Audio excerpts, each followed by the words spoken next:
সকাল থেকে এক নাটক মঞ্চ দেখছি। আসসালামু আলাইকুম রহমতুল্লাহ, সবাইকে ধন্যবাদ জানাচ্ছি। সকাল থেকে এক নাটক মঞ্চ দেখছি। বিএনপিপন্থী শিক্ষক এবং কর্মচারী কর্মকর্তা যারা আছেন তাদের কাছ থেকে চমৎকার নাটক মঞ্চ লক্ষ্য করছে, এটা খুবই দুঃখজনক এবং বিশ্ববিদ্যালয় প্রশাসন এই জায়গায় মূলক ভূমিকা আছে। আপনারা দেখেছেন ইউলেগ যে সেন্টার, সেই সেন্টার থেকে সকাল 8টায় শুরু হয়েছে ভোট। 8টা থেকে 10:30 পর্যন্ত কোনো ধরনের সাংবাদিককে ঢুকতে দেওয়া হয় নাই। 10:30 আমি সেখানে যাই, গিয়ে দেখি কোনো অবজারভারকে ঢুকতে দেওয়া হয় নাই। পরে গিয়ে শুনি সেখান থেকে ইসলামী ছাত্র আন্দোলনের একজন পুলিশ এজেন্টকে বের করে দেওয়া হয় এবং 10 জন থেকে 6 জন ছাত্র দলের পুলিশ এজেন্ট ছিল, কাউকে ঢুকতে দেওয়া হয়। কি করেছিল সেখানে? 10:30 পর্যন্ত আমরা অভিযোগ দেই, আধা ঘন্টা আমাদেরকে দাঁড় করে রেখে পরে মিডিয়া এবং অবজারভাররা ঢুকতে পারে।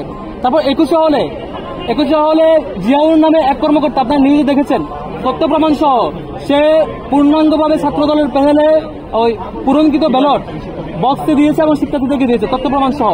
সে অভিযোগ যখন আসছে, সবাই যখন প্রেস কনফারেন্স করছে, সেটি দেখার জন্য টিএসসিতে আরেক বিএনপিপন্থী কর্মকর্তা সেটি দেখার জন্য আমাদের নামে নাকি একটা পেজে চেকবক্স দিয়ে কি করছে। আমি এখন তার বহিষ্কার এবং গ্রেপ্তার দাবি করছি। টিএসসি সেন্টারে যে এই কাজ করেছে, যার ব্যাপারে কনসার্ন আছে যে স্টাফ, তাকে এখনই গ্রেপ্তার করতে হবে এবং সে পুরো নির্বাচনকে প্রশ্নবিদ্ধ করবার জন্য, 21 হলের ঘটনাকে লুকানোর জন্য, লুকোচুরি করবার জন্য সে এই ধরনের ঘটনা আশ্রয় নিয়েছে।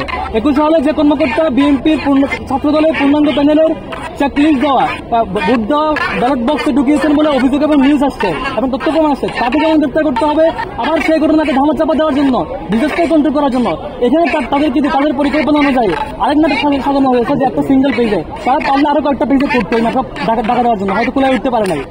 যে করেছে তাকে এখনই গ্রেপ্তার করতে হবে এবং পানিশমেন্ট আওতায় নিয়ে আসতে হবে।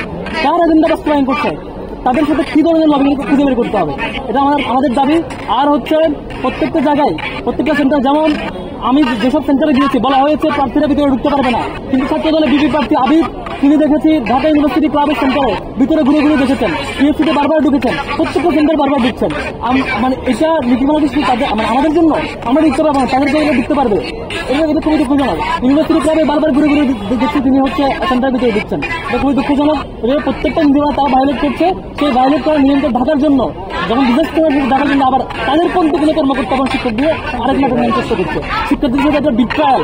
ঢাকা বিশ্ববিদ্যালয়ের শিক্ষার্থীরা 24 গণঅভ্যুত্থানের পরে একটা ভালো সমাবেশ পেয়েছিল ডাক্তার নির্বাচন উপলক্ষে, সেটিতে তারা এইভাবে করে সিন্ডিকেটেড তাদের শিক্ষক এবং কর্মচারী দিয়ে এভাবে ডাক্তারকে প্রশ্নবিদ্ধ করার অপচেষ্টা, এটা শিক্ষার্থীরা তার জবাব দিবে।